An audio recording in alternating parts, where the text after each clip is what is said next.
Yes, and Meghan Markle has said she hopes opening up about her suicidal thoughts and online bullying will help others. This was during an interview on Sunday morning where she and Harry sat down for a talk about their new project. Yes, the Duke and Duchess of Sussex's project is to help support parents who have lost a child to online harm.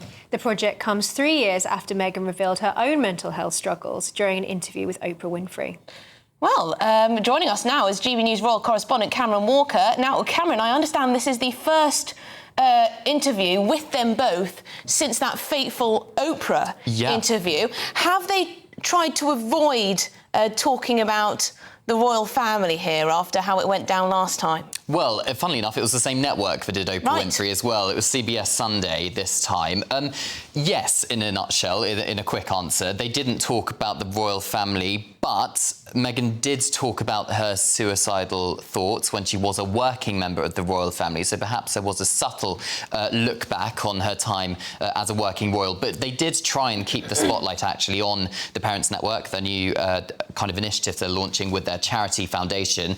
And as you said, connecting and offering help to parents who've lost a child through suicide. So a very important topic. But I think Meghan was actually a little bit taken aback when she was asked about her own suicidal experiences. So let's take a look at what Meghan said.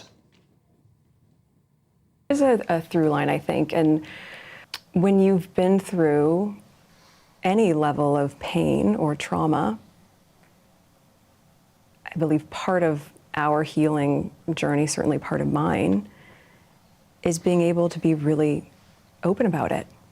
And I haven't really scraped the surface on my experience, but I do think that I would never want someone else to feel that way. And I would never want someone else to be making those sort of plans, and I would never want someone else to not be believed. So if me voicing what I have overcome will save someone, or asks or encourage someone in their life to really genuinely check in on them and not assume that the appearance is good so everything's okay, then that's worth it. I'll take a hit for that.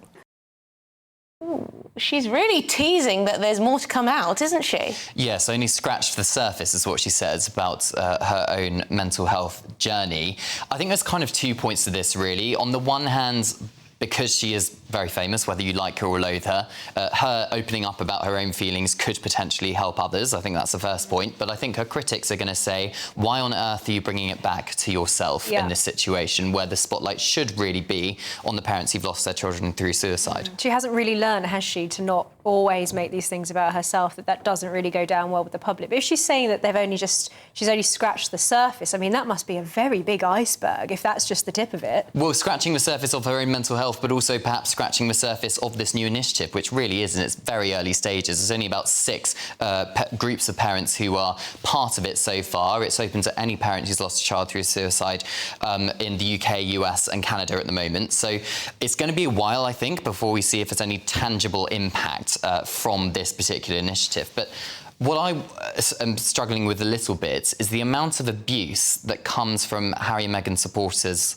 online. I mean, me, for example, just tweeting about this initiative this morning, I actually got a lot of hate from Prince and Princess of Wales fans. So I think there's 2 kind of cult groups. You don't deserve that, Cameron. Well, there's a lot of cult groups, either very pro Harry and Meghan or very pro William and Catherine, and they're pitted against each other online all the time, hurling awful abuse against both Meghan and the Princess of Wales. It is very bizarre, isn't it? I mean, it is very much 2 camps, and these social media people, these people online are vicious about it. But it's interesting, isn't it? Because they're talking about parents and the importance of, helping your children with online and helping to prevent them from being online and being online bullied and all of that stuff.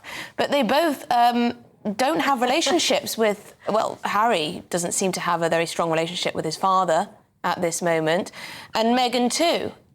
With her father. They are estranged. Can't be terribly good for her father's mental health, can it? Well, they certainly... In this or indeed hers. Yeah, well, they certainly didn't talk about their own fathers within the interview. What they did talk about was their own 2 very young children, who clearly are too young to be on social media at the moment, but they were talking about the struggles, or Harry was talking about having to be a first responder to his own children, and that all parents need to be first responders because of the dangers of social media. So that's what they were kind of talking about. But But I think it's just it's a really delicate balance they've got to strike about it not making it about themselves and talking about the foundation. It's interesting, they've got this big Columbia tour coming up, and it seems as if they really are not particularly interested in leading much of a private life. Well. Cameron, thank you very much indeed. Cameron Walker, our royal correspondent. And we should say, if you or someone you know is struggling with their mental health, you can find links to help and advice on our website, gbnews.com. So you can get help